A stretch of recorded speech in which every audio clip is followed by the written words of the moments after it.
Baik, Assalamualaikum warahmatullahi wabarakatuh. Kami dari kelompok 4 akan memaparkan dari hasil penelitian jurnal kami yang berjudul tentang kepercayaan diri seorang mu'alaf di tengah keluarga mayoritas non-Muslim.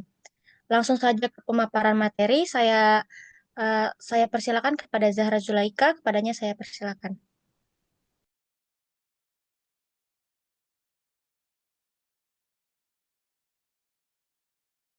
Next.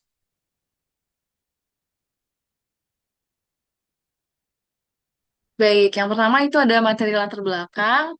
Eh, Kenapa sih kami memilih untuk mengambil judul yaitu kepercayaan diri seorang mualaf di tengah keluarga yang mayoritas non-Muslim?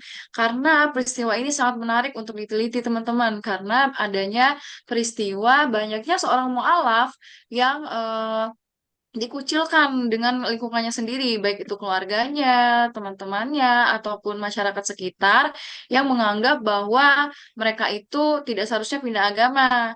Nah, perpindahan agama atau konversi ini mencerminkan gejolak batin dalam menemukan keyakinan baru mereka sendiri. Nah, kenapa sih bisa adanya perpindahan agama dengan mudah di Indonesia? Di Indonesia itu seseorang diatur untuk bisa memilih bebas dalam memilih agamanya sendiri. Di Indonesia, kebebasan beragama itu dijamin oleh konstitusi negara sendiri yang memungkinkan individu itu untuk memilih keyakinan yang diyakininya tanpa ada campur tangan orang lain atau sesuai dengan hati nuraninya masing-masing. Bagi mualaf ini sendiri, di tengah keluarga yang mayoritas non-Muslim, justru adanya tantangan sosial dan emosional yang akan tentu menjadi hambatan bagi mereka. Tantangan inilah yang membuat mereka sehingga kepercayaan dirinya menjadi teruji atau kepercayaan dirinya pasti berperan penting dalam menjalani keyakinan baru mereka sendiri. Nah, penelitian ini mengeksplorasi bagaimana pembentukan kepercayaan diri seorang mualaf tersebut, strategi menghadapi tantangannya, dan bagaimana peran dukungan lingkungan yang berpengaruh juga tentunya kepada kepercayaan diri seorang mualaf itu. Lanjut. Nah, selanjutnya apa sih tujuan penelitiannya? Tujuan penelitian kami itu bertujuan untuk bagaimana menganalisis tingkat kepercayaan diri mualaf ini sendiri di tengah keluarga mayoritas non-Muslim dengan strategi yang digunakan untuk menghadapi tantangan sosial dan psikologis yang tentunya bertebaran di lingkungannya, serta bagaimana sih peran dukungan dan lingkungan mereka termasuk keluarga untuk memperkuat bagaimana keyakinan mereka terhadap agama yang baru saja mereka anut. Mungkin itu saja yang dapat saya sampaikan. Saya kembalikan ke moderator. Baik, terima kasih Zahra Zulaika. Selanjutnya, pemaparan metode penelitian akan disampaikan oleh Juwita Sari. Kepada Juwita Sari, saya persilahkan. Baik, terima kasih moderator. Nah, selanjutnya itu ada metode penelitian. Nah, pada penelitian kali ini kami itu menggunakan metode kualitatif dengan wawancara semi terstruktur, di mana hal itu tuh untuk menggali data secara lebih mendalam. Nah, subjek penelitian kami ini ialah seorang mualaf di Kota Palembang yang sebelumnya itu beragama Buddha. Nah, beliau sudah menjadi mualaf itu sekurang lebih 26 tahun.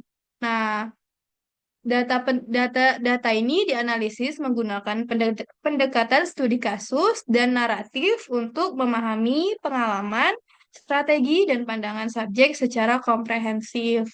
Selanjutnya,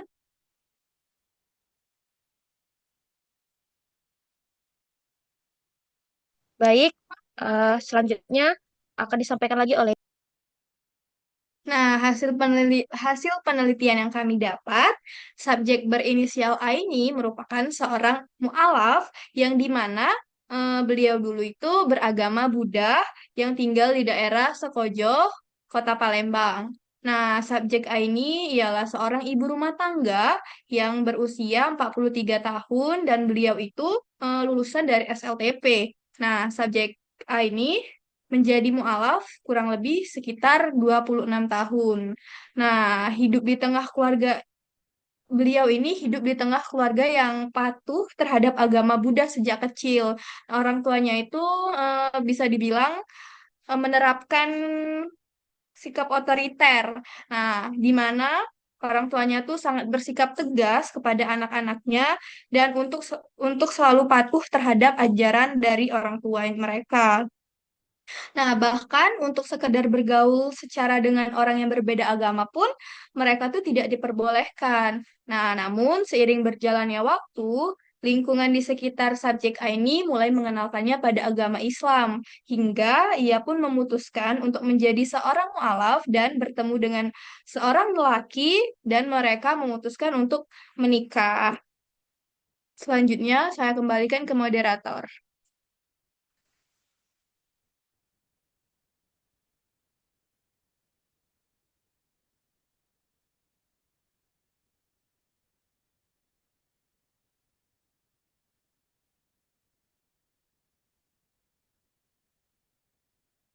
Baik, eh, hasil penelitian ini akan dipaparkan oleh Anissa Salsabila. Kepada Anissa, saya persilahkan.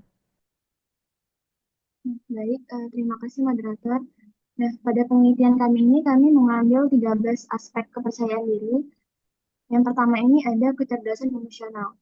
Nah, berdasarkan wawancara yang telah kami lakukan dengan subjek A ini, dapatkan hasil bahwa pada aspek pertama, yaitu aspek kecerdasan emosional ini, subjek menunjukkan kecerdasan emosional yang baik dalam menghadapi perasaan cemas ketika baru saja menjadi seorang mualaf.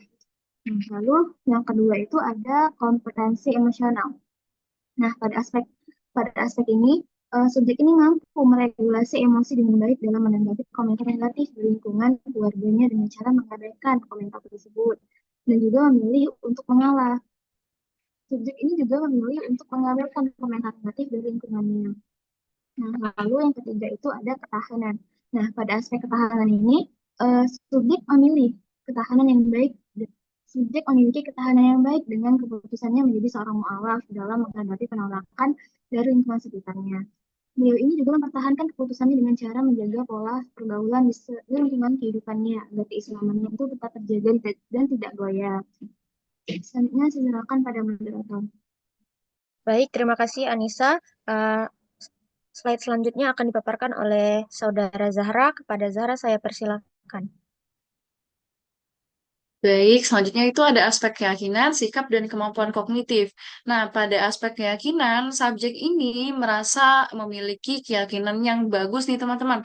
Karena subjek akan keputusannya untuk menjadi seorang mualaf itu didasari karena subjek sendiri mendapati pandangannya terhadap Islam, yaitu dia mulai suka dengan Islam di saat dia tahu orang-orang Muslim itu memperlakukannya secara lemah lembut. Sehingga Muslim-Muslim itu lebih mengangkat derajat para wanita dan lebih memuliakannya dibandingkan agama dia sebelumnya yaitu Buddha. Oleh karena itu dia memiliki aspek keyakinan yang bagus. Yang ke selanjutnya itu ada aspek sikap. Berdasarkan wawancara yang telah kami lakukan, subjek menunjukkan bahwa sikap menjadi seorang mu'alaf ialah subjek ini tetap menerapkan toleransi antar lingkungannya, baik itu keluarga, teman, ataupun masyarakat. Dia tidak acuh tak acuh ataupun cuek, malah dia tetap menjaga silaturahmi antar lingkungannya, termasuk keluarganya yang masih minoritas Islam. Oleh karena itu, regulasi sikapnya juga bagus. Dan yang terakhir ada kemampuan kognitif, itu adalah aspek yang mengatakan bahwa dia menunjukkan bahwa strategi subjek dalam mempelajari agama Islam itu bagus. Terbukti dengan usaha subjek yang mempelajari agama Islam dengan cara langsung konsultasi pada ahli agama. Sebelumnya dia ini berpedoman pada suaminya, tapi suaminya ini ketergantungan karena pulangnya malam. Oleh karena itu dia dengan kemampuan kognitifnya sendiri belajar agama Islam dengan kemampuan pada seorang ahli agama. Oleh karena itu kemampuan kognitifnya bagus. Baik, saya kembalikan ke moderator. Baik, terima kasih Saudara Zahra. Selanjutnya pemaparan materi yang akan disampaikan oleh Saudara Juwita. Kepada Juwita, saya persilahkan. Baik, selanjutnya itu ada aspek kepercayaan.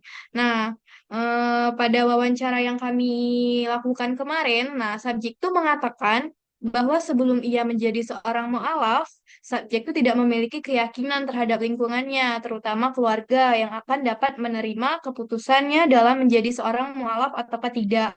Nah, di sini subjek itu merasa tidak mendapatkan kepercayaan karena keluarganya tuh tidak setuju akan keputusannya, menentang. Nah, selanjutnya itu ada intuisi. Aspek intuisi pada wawancara yang telah dilakukan subjek menunjukkan bahwasannya ia mampu menemukan ketertarikan kepada Islam dan ingin mendalami Islam, walaupun subjek sebelumnya tidak memiliki pengetahuan mendalam tentang Islam.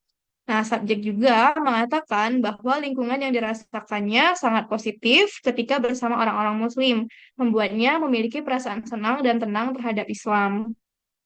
Selanjutnya, saya kembalikan ke moderator.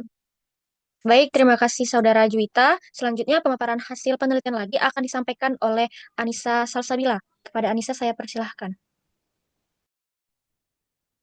Jadi, terima kasih moderator. Nah, soalnya ada aspek narsisme.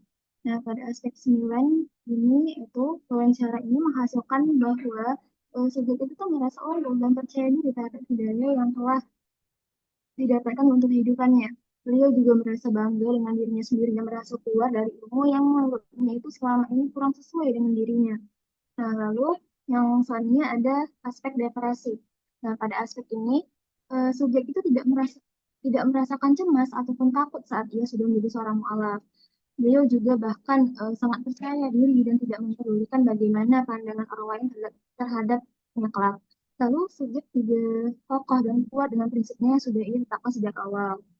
Nah, lalu yang terakhir ada aspek keraguan. Nah, pada aspek ini, subjek ini mengemukakan bahwa ia itu tidak merasa ragu pada dirinya sendiri saat ia hendak memeluk Islam, melainkan ia itu sangat yakin dan percaya untuk menjadi seorang mu'alaf. Saya serahkan pada moderator. Baik, terima kasih Anissa. Selanjutnya, hasil penelitian yang terakhir akan saya sampaikan sendiri. Nah, dari hasil penelitian ini ada ketidakpastian. Ketidakpastian pada lingkungan wawancara juga menghasilkan jawaban yang sama. Subjek ini tidak merasakan adanya ketidakpastian terhadap dirinya untuk memeluk agama Islam. Subjek justru merasakan kepastian yang sangat jelas sehingga ia tidak ragu untuk menjadi seorang muslim. Kemudian ada aspek negativisme. Nah, aspek negativisme ini subjek itu berpendapat bahwa ia tidak merasakan hal negatif ataupun penyesalan semenjak ia masuk Islam dari awal hingga sekarang. Subjek mengatakan bahwa tidak ada sama sekali rasa penyesalan yang ada di dalam hatinya untuk memilih Islam sebagai pedoman kehidupannya. Next.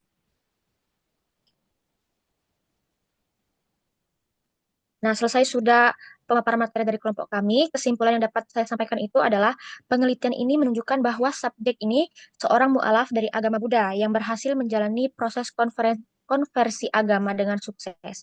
Ia menunjukkan kecerdasan emosional dan kompetensi emosional yang baik dalam menghadapi tantangan emosional dan sosial. Ketahanan emosional yang kuat, keyakinan pada nilai-nilai Islam, toleransi terhadap perbedaan, dan kemampuan kognitif yang tinggi membantunya mempertahankan keputusannya menjadi mu'alaf. Intuisi yang kuat juga memberikan ketenangan dalam proses ini. Subjek tidak mengalami atribusi negatif dan justru merasa bangga dan bersyukur atas keputusannya. Ia menilai Islam sebagai agama yang memuliakan perempuan, yang memperkuat kepercayaannya. Penelitian ini menunjukkan bahwa agama dapat memberikan dampak positif yang besar terhadap kehidupan seseorang, khususnya dalam segi kesehatan mental dan pandangan hidup. Itu saja yang dapat kelompok kami sampaikan. Saya akhiri. Wallahul muwaffiq ila aqwamit thoriq. Wassalamualaikum warahmatullahi